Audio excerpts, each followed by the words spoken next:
সম্মানিত মুসলিম ভাইরা, সে বলেছে যে আমি শেখ হাসিনা হাসিবুবু পালায় না, তো আপনি পালান না, এখন আপনি পালিয়ে গেলেন কেন?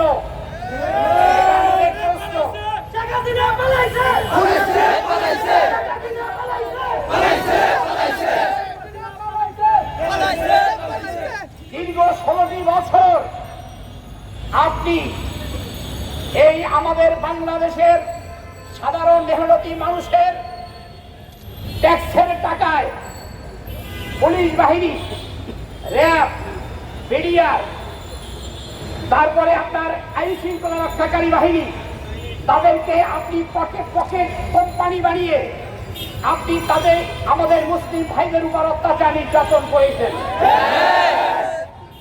আমাদের বাংলাদেশের ট্যাক্সে বিদেশি ভাইদের ট্যাক্স রেমিটেন্সের মাধ্যমে আপনার সরকার চলছে। আমরা এই ডিজিএফআই, ডিবি যারা এই অত্যাচার নির্যাতনের সাথে জড়িত ছিল তাদের আমরা উপযুক্ত বিচার চাই। সম্মানিত মুসলিম ভাইরা, এই দেশটা আমাদের এই শুধু শেখ হাসিবুবুর অর্ডারই চলে নাই, তার প্রেতাত্মা লেফটেন্যান্ট স্যার ভারত রয়ের অর্ডারে এই দেশ চলেছে। যখন এই মোদী এই দেশে এসেছিল তখন আমার ভাইরা মিছিল করেছে, নিরীহভাবে পাখির মতো গুলি করে আমাদের ভাইদেরকে আপনি হত্যা করেছেন। শুধু তাই না, আপনি এই দেশে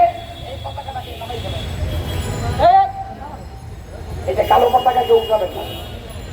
সম্মানিত মুসলিম ভাইরা, আপনি এই দেশে 71 সালে যেমন স্বাধীন হয়েছিল আপনারা সবাই জানেন, 71 সালের আগে 70 সালের নভেম্বরে যে নির্বাচন হয়েছিল সেই নির্বাচনে 166টি আসন পেয়েছে আওয়ামী লীগ, নিরঙ্কুশ বিজয় হয়েছে। আপনাদের ইতিহাস মনে আছে কিনা?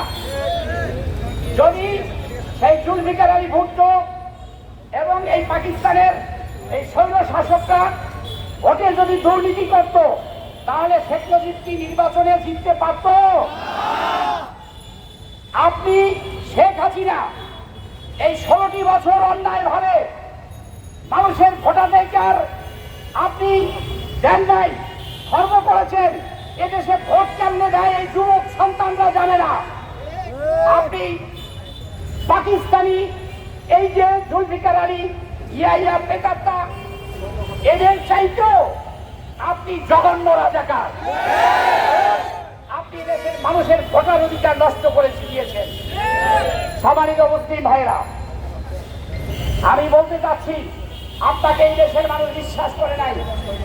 এই দেশে আপনি তাসবিহ হাতে নিয়ে, আপনি ঘন্টা মুখে দিয়ে ভাবছে তারপরে এসেছিলেন, কিন্তু তারপরে আপনি এই দেশের মানুষের উপর আপনি অত্যাচার নির্যাতন করে আপনি এই দেশের মানুষের উপরে আপনি প্রতিশোধ নিয়েছেন।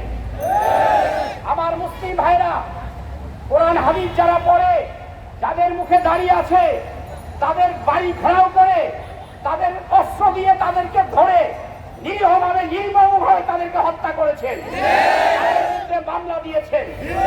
আমরা এই সকল মামলায় যে সকল ভাইয়েরা আসামি যারা মারা গেছে তাদেরকে আমরা, এবং এই যে আন্দোলনে জুলাই আগস্টের আন্দোলনে যারা মারা গেছেন, শাহাদত বরণ করেছেন, তাদের জন্য আমরা আল্লাহর কাছে শহীদি মর্যাদার জন্য আমরা দোয়া করছি।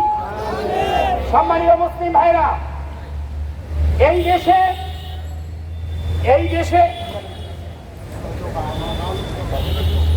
এই দেশে এই দেশের মানুষদেরকে আপনি যেভাবে নির্যাতন করেছেন, অনুরূপভাবে পৃথিবীর কোন প্রাণী এভাবে কারোর উপর অত্যাচার নির্যাতন করতে পারে না। অনেক মানুষ পঙ্গু হয়েছে, তাদের চোখ নাই, হাত নাই, পা নেই, হাত নেই, পা নেই, বিছনায় বসে কাতরাচ্ছে।